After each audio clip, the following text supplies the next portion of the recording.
Alrighty guys, on today's agenda we'll be changing out the sway bar links on my 164 ML. It's a 63, but it doesn't really matter which one it is. They're all the same. This should apply to all MLs, R classes, and GLs. I'm actually not quite sure about the R class part, but I'm pretty sure it's the same components. But it should be pretty straightforward, pretty simple. So in one of my previous videos I talked about changing out the torsion bar bushings, which I made a video about. That was pretty easy to do, and it actually reduced the noise a lot on my front end.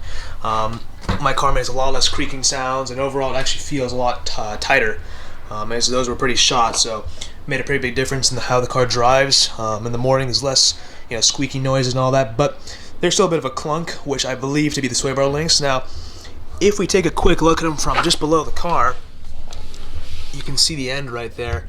Barely, the lighting's not the greatest, but I'll get the wheel off later, we'll get a better look at it. But it looks to be a little bit worn, but nothing too awful. However, we're just going to change it out proactively, see if that fixes the noise. If not, I've been told that these cars just kind of make noises in the cold anyways, regardless of the condition of the joints. But we're going to do our best. I figure, 70,000 miles, 75,000 miles actually, might as well just change it out, and then we'll go from there. So my car is already lifted up right now.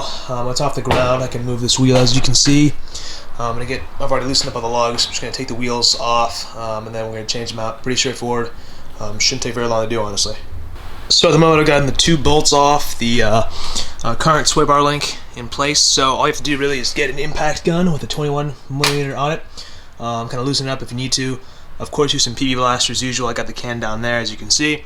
Kind of sprayed on the joints, both on the torsion bar itself and the upper area there. I can't remember what it's called, but it's just the top of the link.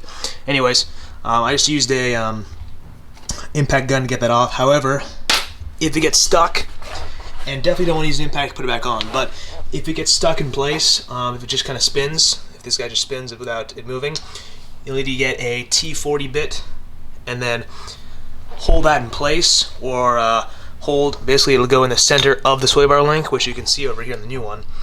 The T40 fits in right there, and you hold it in place. You got to use a wrench, a 21mm wrench to the lefty-loosey, and take it off. But you would have to hold this in place. It's kind of cumbersome to do. If you do need to do that, I actually have to use this method for the lower part, but the top just kind of came right off. So be sure to use some PB blaster, let it soak in for a little bit. But other than that, you should be good to go. All I need to do now is take it out, which is pretty simple. As you can see, I just did it right there. Here's a quick visual comparison between the two. We got the new one on the right over here and the old one on the left. Now, you can tell they're the same part. They're made by Lemforder. Only visual difference I can see is that they got the blue clips over here versus red.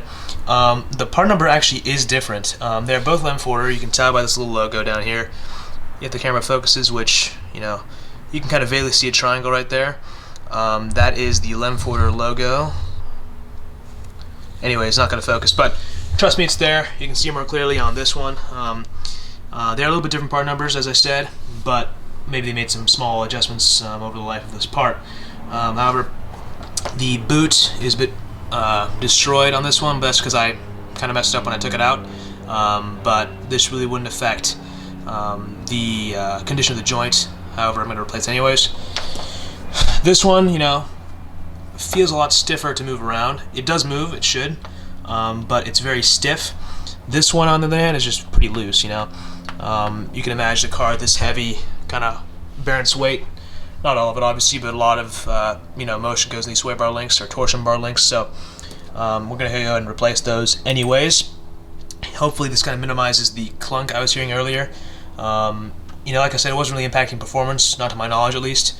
But we're going to put these new guys in, and we should be all set and good to go. So I'll mention the torque specs in the next clip, but yeah. Alright, so I've got my list of torque specs right here. So it says the nut from the sway bar link or torsion bar link to the front shock, which is up here, will be 100 Newton meters. Now, actually 200 Newton meters. Now on my torque wrench, I think it was about 147 pound-feet of torque. You guys can do the conversion as well if you need to, just confirm. But I found it was nearly impossible to get to. I mean, that's pretty much as tight as it can get. There's pretty much no way that this nut will get any tighter on that front shock portion. So I mean, I think just get it as tight as you can get it to.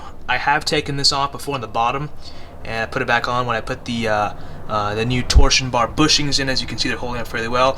But when I put those in, I didn't get to this full torque as well. I got it pretty much as tight as I can get it, and it seems like that's all you can really do without a machine. And with the torque stuff I have over here, it's not like you can really put that much torque on a torque spit either, because it'll just strip it. So that actually happened. I actually stripped out the bottom one on the old one when I was putting the new torsion bar bushings in. So just get it as tight as you can, I think, for the top one especially. For the bottom one, however, it's a little bit of a different process. So it says first torque it down, sorry, I can't speak English today. First torque it down to 100 Newton meters, which, again, I couldn't really get to on my torque wrench. I mean, it seemed like it was already there. It's pretty much already bottomed out. It was all the way tight. So then it says slacken at 180 degrees. So okay, that's fine, pretty easy to do. And then on the next page over here, it said to tighten it again to 30 Newton meters, which is a really low foot-pound value, which I'll put on the screen right here. But it was that, and then also 65 degrees. So I pretty much just loosen it a little bit and then tighten it again. I mean, there's not really not much else you can do. If you do just try and spin or try and torque down the 20mm itself, it'll just spin the entire thing, is what I found. So I mean, I think you just get it as tight as you can. I'll let you guys know if I have any problems with it. Obviously, I'll put a comment below if there's something I found wrong with this, but it should be fine. Worst case scenario, it'll wear out my bushings faster. Well, they're actually not even bushings; they're more of joints. But either way, I have the lifetime warranty on these things, so really not a huge deal if that does happen. I'm out of this car pretty frequently anyways, so if I see something wrong, I'll be sure to rectify it. That's basically it. Hopefully this kind of resolves my clunking issue with the suspension. Now, like I said in my other video about the torsion bar bushings, the functionality of the car was pretty much the same. Nothing was really affected. It just kind of made a noise sometimes, and I will say for sure the torsion bar bushings were completely shot, and those made a huge difference changing those out. These were not completely shot, I'd say, but they were pretty worn, that's for sure. This old one right here. So, yeah, I'm going to let you guys how it goes. I'm going to do this side now, but to put this side back together for now, as we're pretty much done with this side. But, yeah, I'm going to go from there, and I'll let you guys know later on how it's doing and how it's holding up.